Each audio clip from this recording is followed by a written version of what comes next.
Gente, vamos abrir em 1 Pedro 1 e nós vamos trabalhar hoje dos versículos 13 ao 16, Deus permitindo. Eu vou ler até o 21, porque nós vamos ler o trecho que compreende a leitura de hoje e da próxima semana, mas nós vamos trabalhar só um trecho e na próxima semana um segundo. Por isso, cingindo o vosso entendimento, sede sóbrios e esperai inteiramente na graça que vos está sendo trazida na revelação de Jesus Cristo. Como filhos da obediência, não vos amoldeis às paixões que tinhais anteriormente na vossa ignorância. Pelo contrário, segundo é santo aquele que vos chamou, tornai-vos santos também vós mesmos em todo o vosso procedimento, porque escrito está: sede santos, porque eu sou santo. Então, gente, vamos começar aqui nossos 4 versículos de hoje. Da mesma forma que os profetas do Antigo Testamento se esforçaram por investigar e compreender melhor aquilo que era parte da revelação e que eles queriam saber, mas a revelação incompleta dificultou bastante, mesmo assim eles cumpriram o seu papel, nós já vimos isso. O que ocorre é que nós também precisamos investigar aquilo que está diante de nós, a fim de sabermos melhor quais são as informações que Deus nos dá. Então Pedro envia essa sua primeira carta e os cristãos a quem Pedro escreve deveriam considerar que aquele texto, esse da carta que seria lido, também partia do mesmo princípio de que era uma amostra de exortações e orientações e consolações a respeito dos desígnios de Deus, e por isso mesmo eles deveriam reconhecer aquilo que eu usei aqui, uma frase do Kistemacher que diz: Deus deu aos cristãos sua palavra e por meio dela a segurança de sua salvação.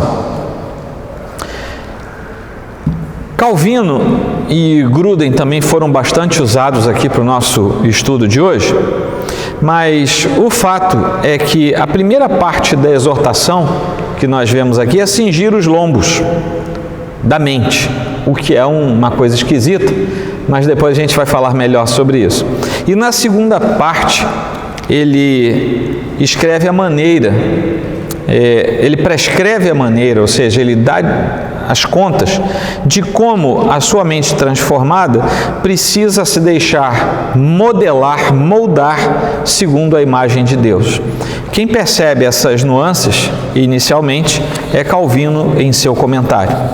Bom, vamos para o texto, versículo 13, cingindo o vosso entendimento. O texto começa assim: por isso, cingindo o vosso entendimento, e por aí vai.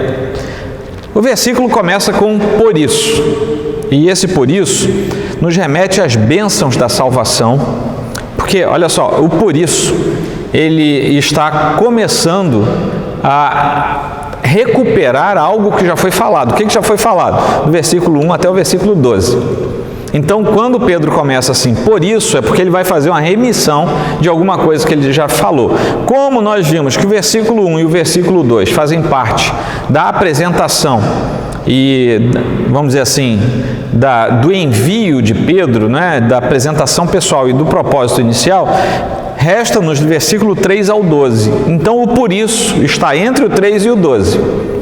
E é isso mesmo que nós constatamos, porque exatamente no versículo 3 e no 12, ou seja, é uma moldura, no começo e no final, no primeiro e no último versículo desse trecho, há bênçãos a respeito da salvação que foram explicadas por Pedro exatamente nesses dois, o primeiro e o último do trecho anterior. Bendito Deus e Pai, o 3, de nosso Senhor Jesus Cristo, que segundo a sua muita misericórdia, nos regenerou para uma viva esperança mediante a ressurreição de Jesus Cristo dentre os mortos. 12.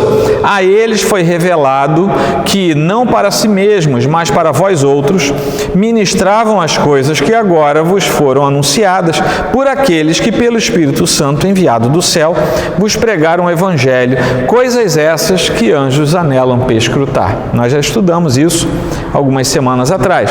Mas o fato é que uma vez que ele diz, por isso, ou seja, por tudo isso que eu acabei de escrever para vocês, cingindo o vosso entendimento, e a tradução literal seria cingindo o lombo ou os lombos do vosso entendimento. Ora, os lombos estão na região do quadril, o entendimento está aqui dentro. Como é que funciona isso? Na antiguidade, homens e mulheres usavam roupas longas, né? Vestes longas. E desde o Antigo Testamento que nós vemos essa expressão de cingir os lombos, cingir o cinto, cingir alguma... O que é isso? O homem, ele pegava aquela sobra de tecido, puxava por baixo da sua perna, levantava aquele tecido, vamos dizer assim, aquele saiote, né? Levantava, ele fazia um bico de tecido aqui, com o tecido da frente e o que vinha de trás por baixo das pernas, por entre as pernas. Ele então dava um nó naquilo, ele fazia com que aquilo fizesse apertado e o resultado daquilo era uma espécie de bermuda, de short, um negócio assim, porque as pernas ficavam presas e ele então conseguia lutar, conseguia correr, conseguia fazer algumas atividades que com aquele manto ele não conseguia. Para você que vai receber o material por e-mail, eu botei uma ilustração ali para você ver. Inclusive, se você quiser cingir o seu vestido, você vai poder, porque tem aqui a ilustração de como você deve fazer, tá bom? Mas quando Pedro fala de cingir o entendimento, aí nós precisamos parar para ver, porque ele está claramente exortando os cristãos que leriam ou ouviriam a sua carta, que as suas mentes precisam estar preparadas e dispostas. Não era para isso que o sujeito cingia a sua veste, para ele estar preparado e disposto para fazer alguma coisa? Ele então usa uma linguagem metafórica, porque não dá para você cingir o seu cérebro, né? Mas ele diz, cingindo o vosso entendimento, ou como seria uma tradução mais literal, cingindo os lombos, né? Ou seja, é isso mesmo, a figura que ele coloca é aquela mesmo do Antigo Testamento, mas ele quer dizer o seguinte: estejam com as mentes preparadas e dispostas, porque alguma coisa vai acontecer e vocês precisam estar prontos. Porque o soldado, o agricultor, quem precisasse correr no Antigo Testamento, sabia que ao fazer isso é porque ele estava se preparando para algo diferente que viria depois. Ou seja, estejam com a mente de vocês preparados para compreender e agir com rapidez e com destreza diante daquilo que está diante de vocês. É isso que Pedro quer dizer aqui. Então preparem as suas mentes, porque este mundo vai mandar embates contra vocês e vocês precisam estar com as mentes preparadas. Essa é a ideia dele. Então a tradução literal, como eu falei para vocês, seria cingindo os lombos ou cingindo os quadris do vosso entendimento, o que daria uma dupla metáfora, que é usando os quadris e o entendimento, mas se torna claramente mais fácil para o leitor daquele tempo, e agora a gente explicando também para nós, o que é que ele queria dizer. Faça rapidamente, esteja pronto, faça de tal forma que você não tenha impedimentos, não se deixe atrapalhar pelas coisas que virão adiante, porque vem coisa e vocês precisam estar prontos. Então, o sentido geral desse trecho é traduzido muitas vezes por algumas versões mais modernas, né, que já traduzem um pouco o sentido, mas perde a beleza do comparativo com o Antigo Testamento, por exemplo, em que as pessoas sabiam, um judeu do Antigo Testamento sabia que quando Deus admoestava alguém, ou quando alguma voz de comando vinha dizendo que você deveria se cingir, era para você se preparar, porque você veria Deus agir e atuar em favor do seu povo, e você precisava estar pronto para responder a Deus nos atos divinos. No meio dos atos divinos, você precisava estar pronto para responder a Deus com obediência imediata, porque se você obedecesse imediatamente, você seria bem-sucedido. Do contrário, nem sempre. Então, essa é uma prontidão espiritual que surge da demanda da mente, que por causa de uma metáfora de usos antigos, Pedro está agora dando uma orientação para que os crentes, também gentios, havia gentios também, embora nós tenhamos visto que uma boa parte, se não a maioria, era de judeus ainda, mas eles estavam na dispersão, havia gentios ali, gentios convertidos. Então essa prontidão é espiritual e adequado agora a uma vida já na nova aliança. Ora, e o entendimento? Nós sabemos do preparo, mas e o entendimento? O entendimento vem para promover o nome de Deus, para promover a vontade de Deus, para promover o reino de Deus. O entendimento deve estar livre de qualquer coisa que impeça ou que sirva de empecilho para que nós tenhamos o avanço dentro da estrutura do reino de Deus.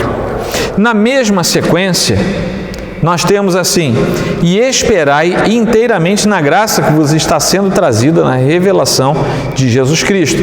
Esperai na graça que vos está sendo trazida. O que nós precisamos fazer aqui é esperar, porque alguma coisa que já foi preparada por Deus, e é por isso que a nossa mente não pode estar embotada, mas tem que estar preparada. É por isso que o ministério futuro de Cristo, quando nós olhamos para o escatom, quando nós olhamos para aquilo que está lá adiante, o ministério futuro de Cristo é glorificar os seus filhos, aqueles que forem encontrados fiéis, a fim de que eles tenham o gozo eterno como algo que advém de todo esse tempo de preparo, de conversão e de santificação que o Senhor vem nos preparar. Ora, Efésios 2,7 diz assim: para mostrar nos séculos vindouros a suprema riqueza da sua graça, em bondade para conosco, em Cristo Jesus. E a ideia de Pedro, ao dar ordem para que os cristãos esperassem, e aqui tem uma conotação bastante interessante, é que eles deveriam esperar perfeitamente. O sentido do texto aqui é esse, esperar perfeitamente, ou seja, esperar com suas mentes corretamente afastadas das coisas desta terra, por estarem cingidas adequadamente. Agora deu para entender o contexto? Você prepara a sua mente, você cinge a sua mente, a fim de que esteja preparado para as demandas deste mundo.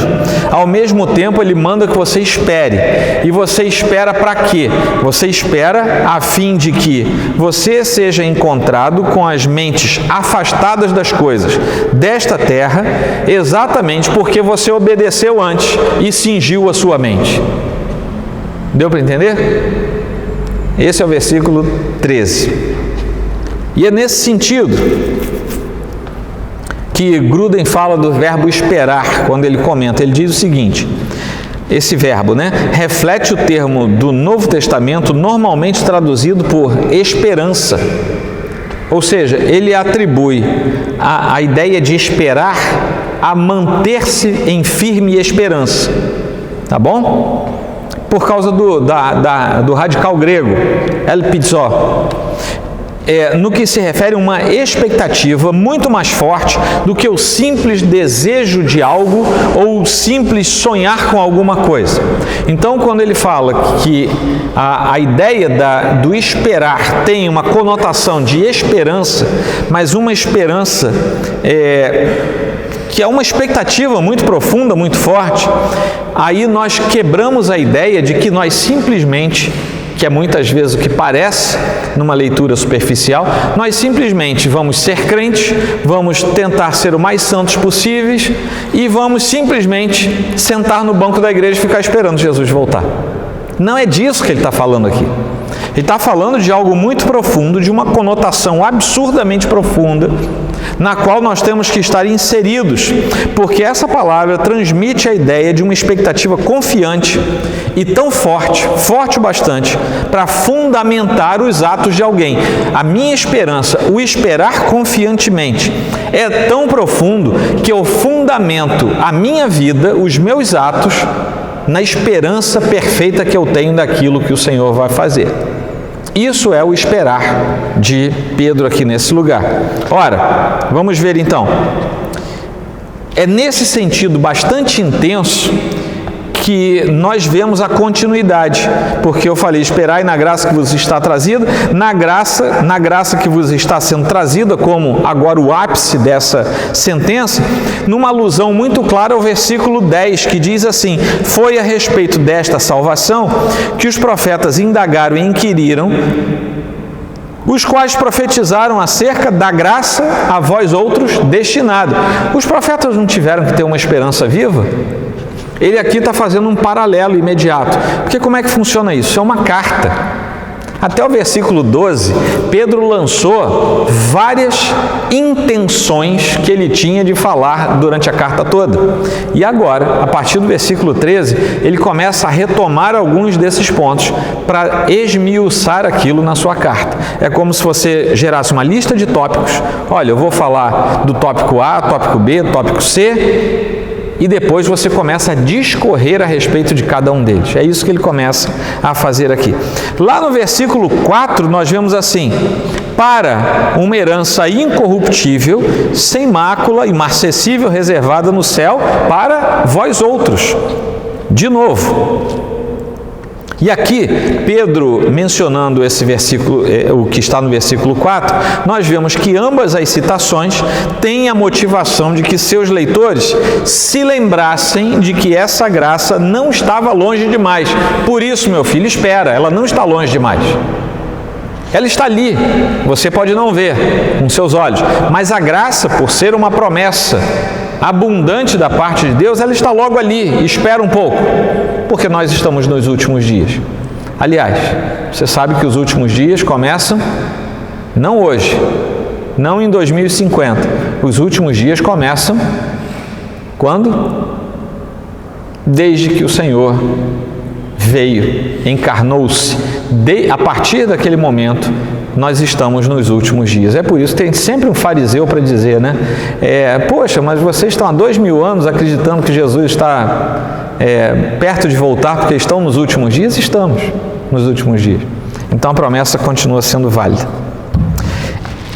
E na graça que você está sendo trazida, de novo ele fala, como vimos nesses versículos anteriores que eu acabei de reler, na revelação de Jesus Cristo. Nós podemos explicar isso de algumas maneiras, mas aqui Pedro podia querer preparar os crentes para fora deste mundo, ou seja, para a glória eterna. Talvez essa seja a melhor interpretação. Espera, fica tranquilo, continua desse jeito, mantenha firme a sua esperança, espera nesse sentido de esperança, porque você está sendo preparado para algo que vai para fora deste mundo, é para a glória eterna. Obrigado. Então, Pedro havia usado a mesma linguagem também no versículo 7. E vocês vejam como é interessante aquela introdução, que ela começa agora a ser retomada. Para que, uma vez confirmado o valor da vossa fé, muito mais preciosa do que o ouro perecível, mesmo apurado por fogo, redunde em louvor, glória e honra na revelação de Jesus Cristo. Então, ao falar exatamente da confirmação da fé, apurada por fogo, que redundará em louvor a Cristo, é que Pedro estava usando a mesma imagem, agora retomada do versículo 7. Nós entendemos então aqui que a revelação de Jesus Cristo já não é mais, ele não está falando da revelação que os profetas do Antigo Testamento queriam investigar para descobrir a respeito do Messias. Não é. Ele está falando não da primeira, mas da segunda vinda. E agora nós começamos a ter o véu se abrindo para nós entendermos exatamente o que Pedro estava dizendo. Ele não está mais falando, ele só usou aquela narrativa dos profetas do Antigo Testamento para que nós entendêssemos exatamente o que é que ele estava falando para nós da nova aliança. Lá em 1 Coríntios 1,7, por exemplo, nós lemos: de maneira que não vos falte nenhum dom, aguardando vós, o quê? A revelação do nosso Senhor Jesus Cristo. E ele está falando aqui dos eventos finais.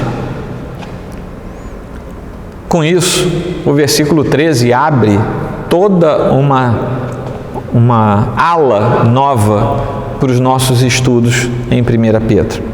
Versículo 14 diz assim: como filhos da obediência, não vos amoldeis às paixões que tinhas anteriormente na vossa ignorância.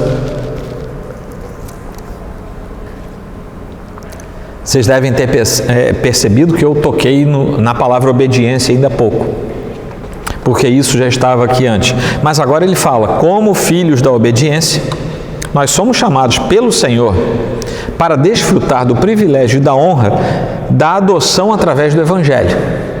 Isso nós sabemos, que se realiza através do ato vicário de Cristo, concretizando o chamado da eternidade pretérita, que na história individual de cada um de nós tem uma data. O Senhor nos chama, nós entendemos o chamado, nosso coração se desmancha diante do Senhor e a pedra vira carne. Tudo isso é um grande ato vamos dizer assim, do teatro eterno da Trindade, em que ele promove, gera o texto e depois encena para que nós entendamos. E nos chama. E nos chama para quê? Nós somos adotados e nos tornamos filhos de Deus com todos os direitos e privilégios, não porque fazemos alguma coisa, porque o dom é gratuito, mas, ou seja, nós não somos obedientes e por isso somos adotados, porque o dom do chamado é gratuito, o dom que leva até a adoção é gratuito, mas porque nós fomos adotados, o Senhor espera que esses novos filhos adotados sejam obedientes. A gente não pode inverter isso, porque senão não vai dar certo. A obediência tem uma finalidade prática, e talvez a gente nunca pare para pensar nisso. A finalidade prática da obediência na estrutura do reino de Deus é nos distinguir dos impenitentes, porque o impenitente não consegue obedecer a Deus. O impenitente pode ter bom caráter, pode ser uma pessoa boa, de caráter ilibado, pode nunca ter mentido na vida, fez os outros pecados, né? Mas nunca fez esse. E o maior dos pecados é manter-se afastado do convite do Senhor. Mas ele não consegue obedecer a Deus. E até mesmo quando ele faz boas coisas, ele faz numa estrutura da natureza humana e não faz para a glória de Deus. Somente quem consegue obedecer a Deus é o regenerado. E é por isso que serve de distinção entre nós e eles o fato de nós obedecermos a Deus. A dimensão dessa obediência vai ser percebida agora porque Pedro diz que não é possível um filho de Deus se amoldar às questões do mundo. E aqui ele começa a desdobrar, porque se a obediência é o diferencial entre nós e os filhos do mundo, se eu me permitir amoldar ao mundo, eu não terei mais o diferencial, portanto eu não serei como um verdadeiro filho adotado. Deu para entender? Tranquilo? Então vamos prosseguir. Essa é uma dimensão bastante profunda. Eu conheço um pastor amigo meu há mais de 30 anos, que ele diz o seguinte: ele foi criado, a mãe dele sempre falava o seguinte: filho desobediente é filho morto. E ele achava aquilo um exagero, né? Criança, adolescente, ele achava aquilo um exagero. Até que um dia a mãe dele explicou: filho desobediente é aquele que você fala na beira da rua, para, e ele não para, ele atravessa e o carro passa em cima. Ele falou assim: filho desobediente pode desobedecer a qualquer momento. E o crente não pode ser filho desobediente. Porque se ele tiver esse hábito, ele vai continuar desobedecendo a qualquer momento e ele não se parecerá com o filho da luz, mas terá aspecto de filhos das trevas. Ou será que nunca foi filho da luz? Precisamos perceber as nuances das coisas quando se apresenta. A questão é que aquele filho que é adotado e que tem o aspecto pela obediência de filho de Deus, cada vez mais ele se torna renovado no Senhor. E conforme ele se santifica, ele se torna também despido cada vez mais da imagem de Adão.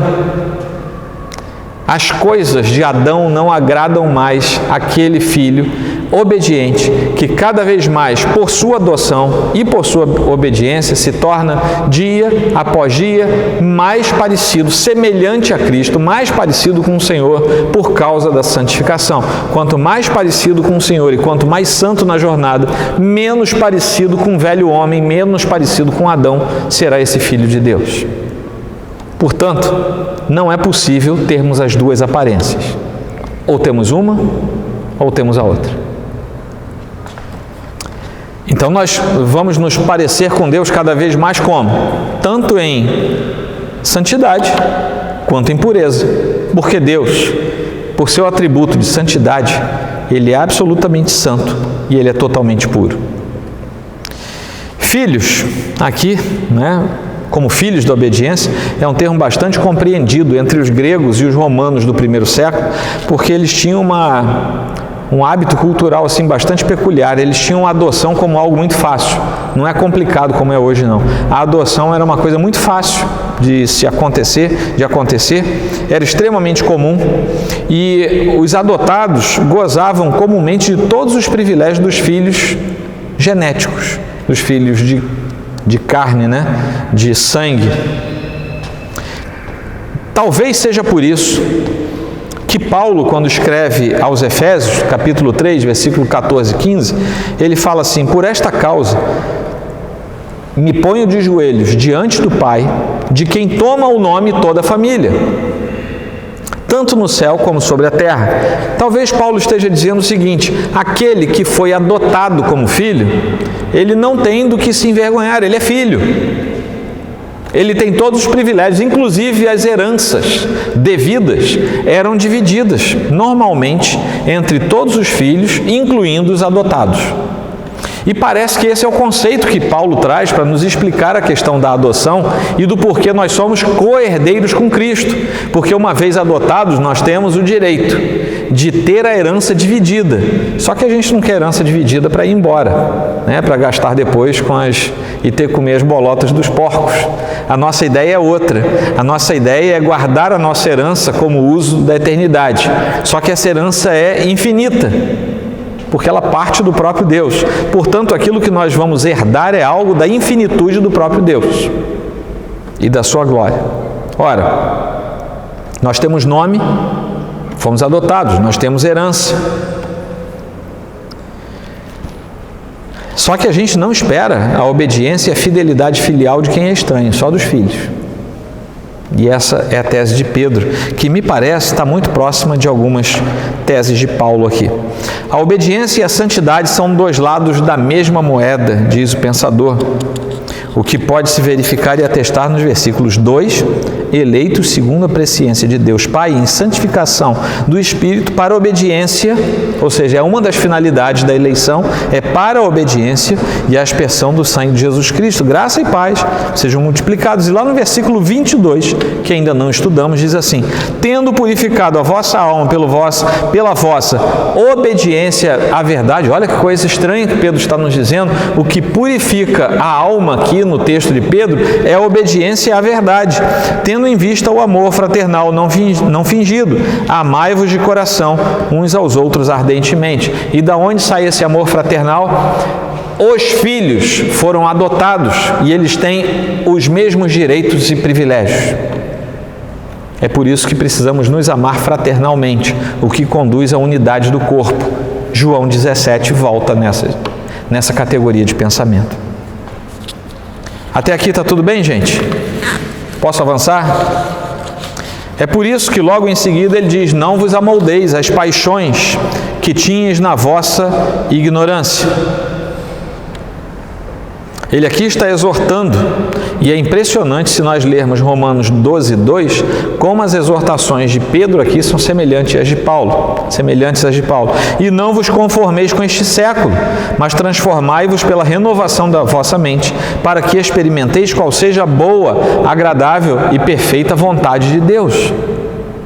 É impressionante a similitude. Aí alguns dizem assim, quem copiou alguém, né? Quem copiou quem? Aí a gente responde assim, não necessariamente um copiou o outro. Acontece que isso é uma verdade expressa da parte de Deus e Ele pode perfeitamente ter inspirado dois autores a escreverem a respeito da mesma verdade. Eu já preguei várias vezes no Salmo 23 e ao redor do mundo um monte de gente pregou sobre o Salmo 23. Não quer dizer que um tenha copiado o outro. É uma verdade do Senhor revelada e talvez na revelação, através da inspiração, Deus tenha revelado também episódios de exortação semelhantes, sem que houvesse necessidade de um conhecer o escrito do outro a respeito daquele mesmo detalhe. Ora, Pedro adverte severamente para que os crentes não entrem no mesmo molde, ou seja, não fiquem parecidos com o mundo e suas paixões.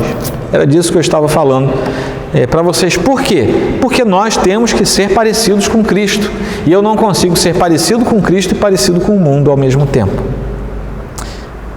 Lá em 2 Coríntios 3,18 diz assim, todos nós, com o rosto desvendado, contemplando como por espelho a glória do Senhor, somos transformados de glória em glória na sua própria imagem, como pelo Senhor, o Espírito.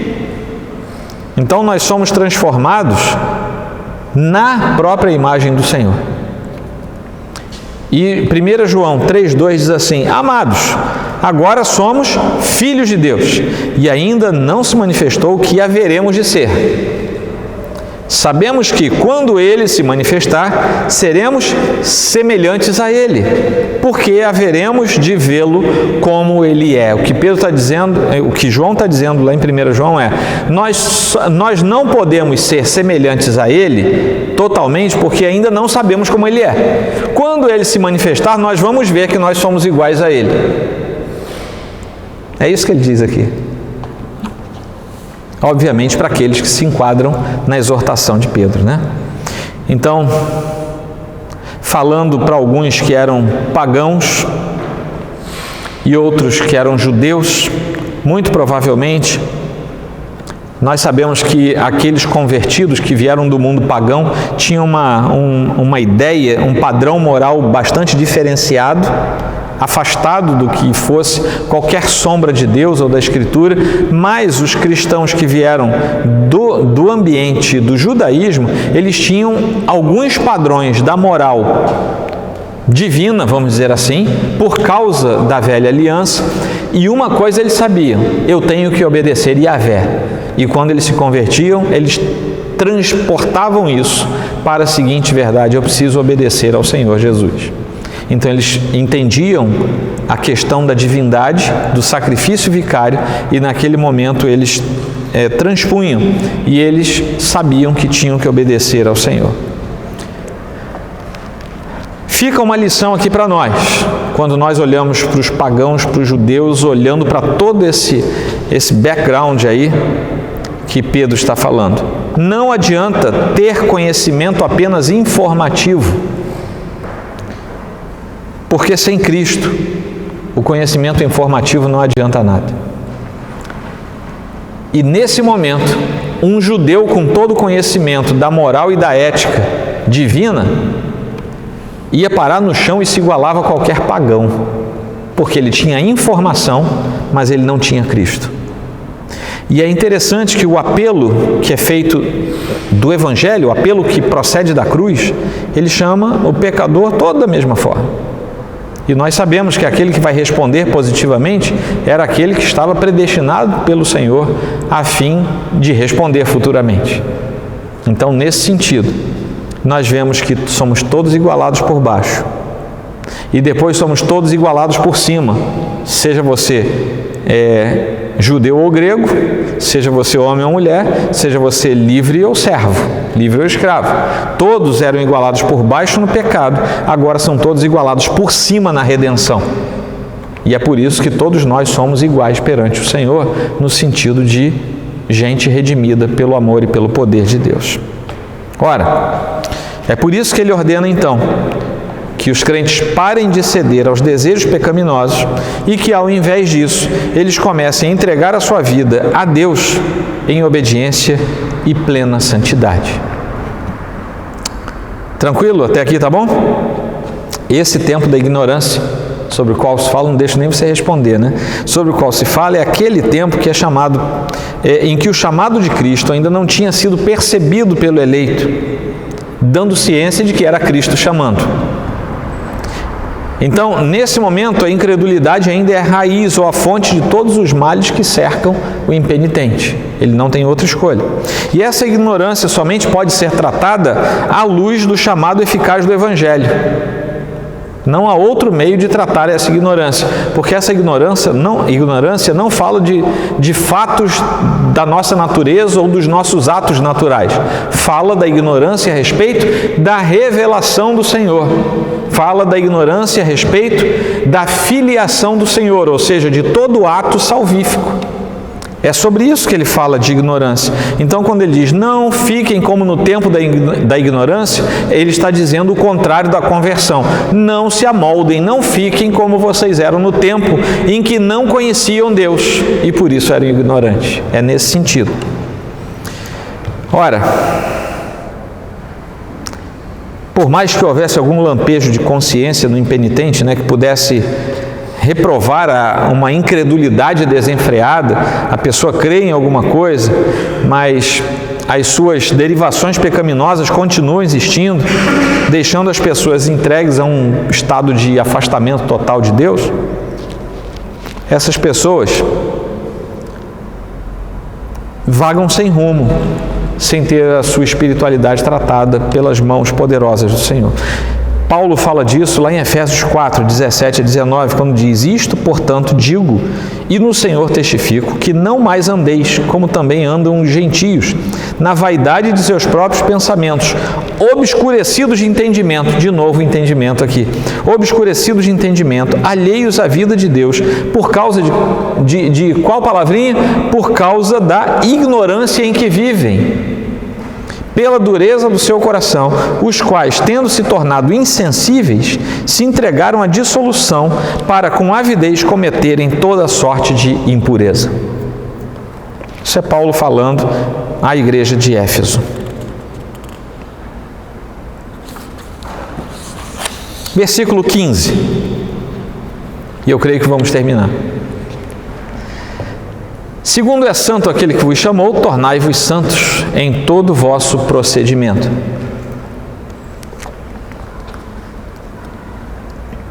O versículo 15, assim como o 13, eu chamei a atenção, que começa com aquela expressão, por isso, o versículo 15 começa com outra expressão. Pelo contrário, por que ele fala isso?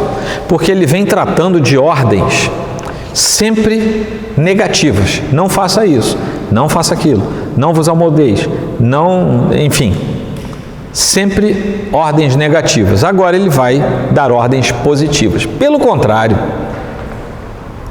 então ele introduz um aspecto positivo agora. Em 2:9, Pedro registra que Deus chamou os crentes das trevas para a sua maravilhosa luz. O 2:9 diz assim, vós, porém, sois raça eleita, sacerdócio real, nação santa, povo de propriedade exclusiva de Deus, a fim de proclamardes as virtudes daquele que vos chamou das trevas para a sua maravilhosa luz. Então Deus chama um povo e quer que esse povo seja santo. Aí estamos começando a recuperar os versículos 13 e 14. Ele quer que esse povo seja santo. Por quê? Porque ele próprio é santo. Ele não quer que o seu filho não se pareça com ele, e ele é santo. O filho tem que parecer com o pai. Lembra? A gente falou sobre isso, sobre se parecer com o filho, com o seu Deus, ou se parecer com o mundo. Deus é santo. E de todas as características de Deus, todos os atributos revelados na Escritura, nenhum deles é tão elevado quanto a sua santidade. E talvez a comprovação mais clássica disso aí seja o fato, você nunca viu, né? Eu escutei há pouco tempo alguém falando, não me lembro quem foi. Eu não botei esse exemplo aqui porque eu estou lembrando agora dele. Mas eu nunca vi, a gente não vê na Escritura um trecho assim, maravilhoso, maravilhoso, maravilhoso é o Senhor. Bondoso, bondoso, bondoso é o nosso Deus. Glorioso, glorioso, glorioso é o Senhor, o nosso Salvador. Mas nós vemos, santo, santo, santo é o Senhor. E é curioso isso, porque somente para o atributo da santidade existe esse reforço para fazer com que a intensidade desse atributo seja percebido pelos filhos. E os 4 seres viventes, tendo cada um deles respectivamente 6 asas, estão cheios de olhos. Ao redor e por dentro não tem descanso, nem de dia nem de noite, proclamando: Santo, Santo, Santo é o Senhor Deus, o Todo-Poderoso, aquele que era e que é e que há de vir. Apocalipse 4:8. O adjetivo santo revela plenamente a pureza absoluta de Deus, e a santidade de Deus é tão envolta no seu poder e na sua pureza, que é a sua santidade que destrói o pecado e a pecaminosidade. Não há como manter qualquer traço de pecado ou de pecaminosidade perto da santidade de Deus. Não há como, é impossível. E Ele espera, o Senhor que é santo espera, que tudo o que nós fizermos, dissermos ou pensarmos seja santo. Porque não dá para ficar perto de Deus se alguma dessas coisas dos nossos atos não for santo. Isso é bastante grave, porque a nossa natureza não quer que sejamos santos.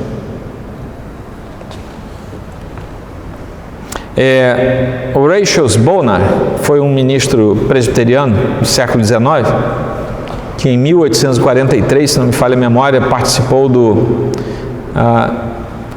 da grande ruptura, seria uma tradução livre disso, em que a igreja da Escócia, que era uma igreja presbiteriana, mas já estava toda bagunçada no século XIX, ela recebesse uma cisão, sofresse uma cisão, e dali surge a Igreja Livre da Escócia, que é uma igreja presbiteriana, que está lá até hoje, mas não é a igreja do Estado, é uma igreja livre, por isso o nome.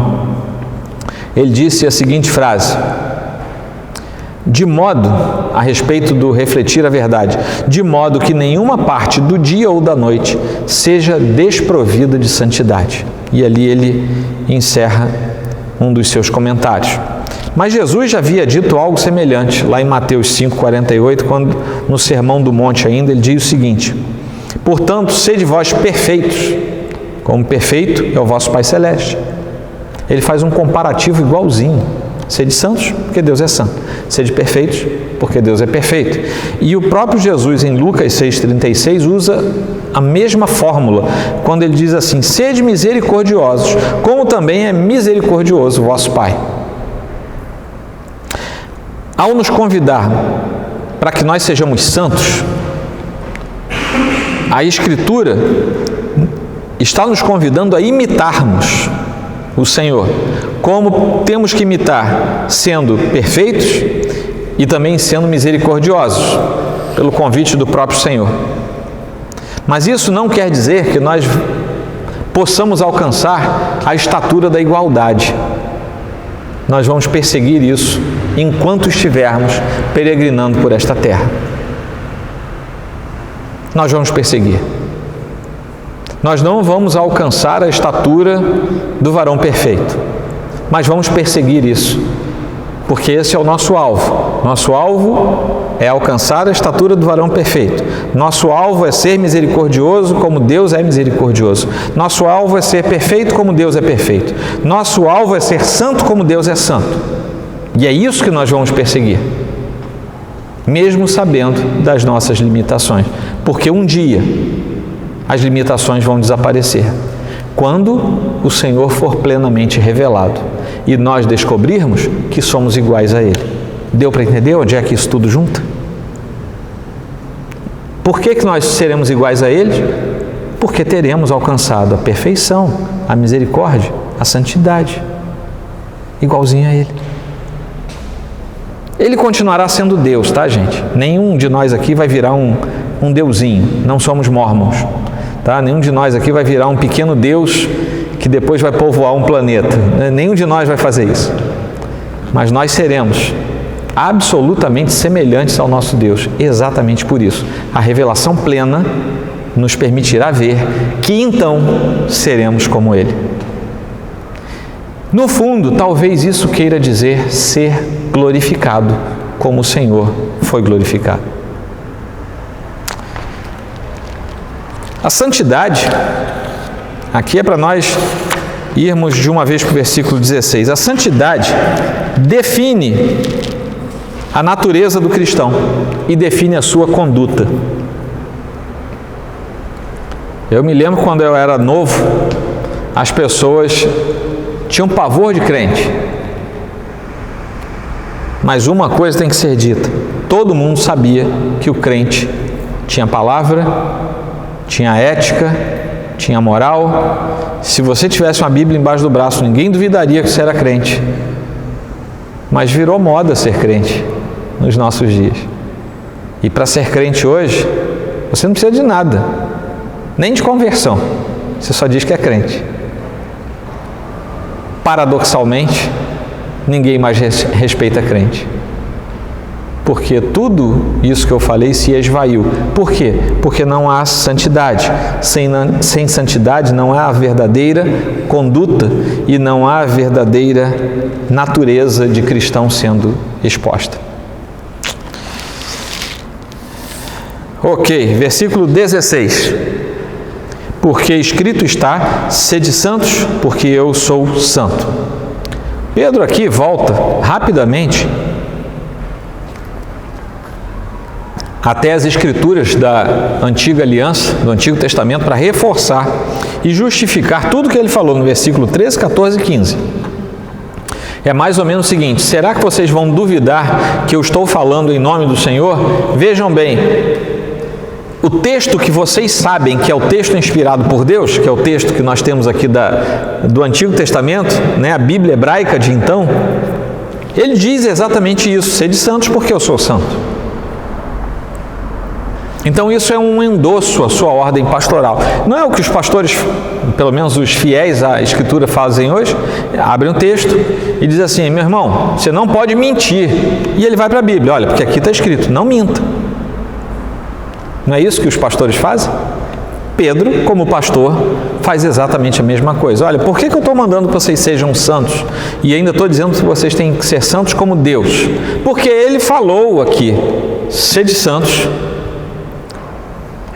porque eu sou santo. Não foi ninguém que falou de Deus, foi ele próprio que falou. Vocês têm que ser santos porque eu sou santo.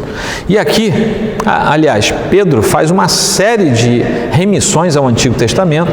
Você que vai receber o material, você vai ver, eu botei uma tabelinha aqui com todos os textos em que Pedro faz uma remissão do Antigo Testamento. Por exemplo, 1 Pedro 1,16, esse que nós estamos agora, faz uma remissão de Levítico 19,2. Vocês lembram da tentação de Jesus no deserto? Como é que o diabo veio? Usando o que? A palavra. E por que ele usou a palavra? Porque a palavra tem autoridade, ela é autoritativa sobre a vida do que crê. Pelo menos quem crê que a palavra de Deus é inerrante, é a palavra de Deus, né? Ela é autoritativa. Ele usou a palavra de Deus para tentar Jesus. Como é que Jesus se desvencilhou e humilhou Satanás naquele embate?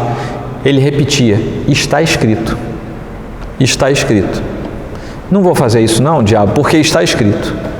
Eu não vou fazer isso porque está escrito. E ele dava a contrassenha, vamos dizer assim. Eu faço uma pequena aplicação aqui para nós, porque eu conheço muita gente que anda atrás de gente cuja pregação não se baseia tanto na Escritura. Estou sendo bastante eufemístico agora, né? Para não chamar ninguém de herege, mas é isso.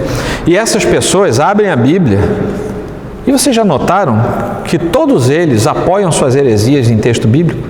Já notaram isso? E o coitado do sujeito que está atrás de paz no seu coração, está atribulado pelo pecado, ele vai lá e fala assim: rapaz, não é que esse cara prega a Bíblia mesmo?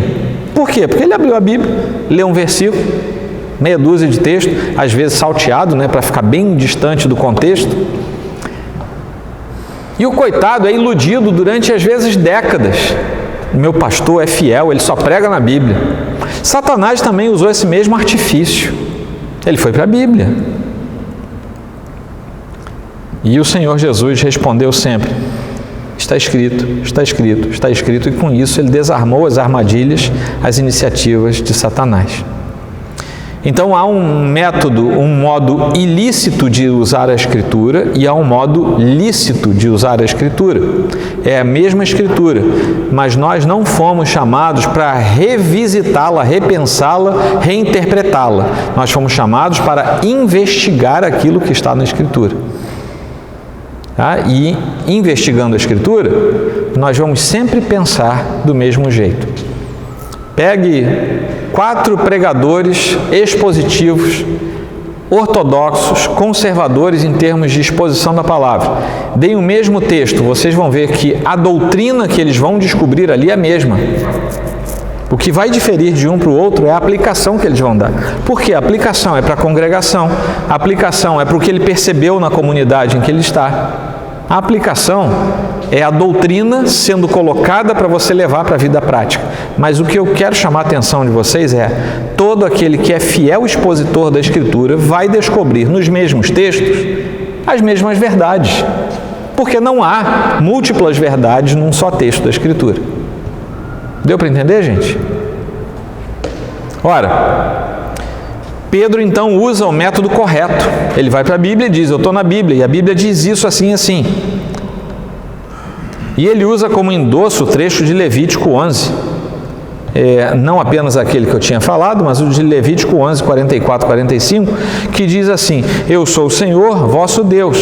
Portanto, vós vos consagrareis e sereis santos, porque eu sou santo. E não vos contaminareis por nenhum enxame de criaturas que se arrastam sobre a terra. Eu sou o Senhor que vos faço subir da terra do Egito, para que eu seja vosso Deus. Portanto, vós sereis santos, porque eu sou santo. Foi daqui que Pedro tirou essa ideia de nos mandar ser santos, porque Deus é santo. E quando ele fala isso, nós entendemos que Pedro, ao apelar para o texto de Levítico, ele o faz porque Levítico trata do tema da santidade. Você quer pregar e quer você quer contextualizar com a Escritura a respeito de providência? Vai buscar em Esther. Esther é um livro totalmente focado na divina providência e nas doutrinas subjacentes. Nós já estudamos aqui, já pregamos Esther aqui. Você quer um texto bíblico que fala muito sobre santidade? Vai para Levítico, foi isso que Pedro fez. Levítico ensina que o povo de Deus deve ser santo, porque Deus é santo. Simples.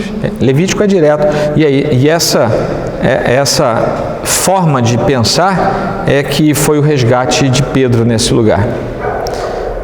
E é interessante que nós temos a seguinte conclusão: para o crente, aquele que é santo, aquele que é obediente, aquele que seguiu tudo isso que Pedro está falando, como cuidado ou como ato mesmo, nos versículos de 13 até o 16, a santidade não termina com o perdão e a purificação dos pecados. Vejam bem que coisa interessante, porque isso é uma confusão que se faz no meio cristão de hoje. A santidade não termina com o perdão e a purificação dos pecados. Mas a santidade começa com uma vida de oposição ativa ao pecado.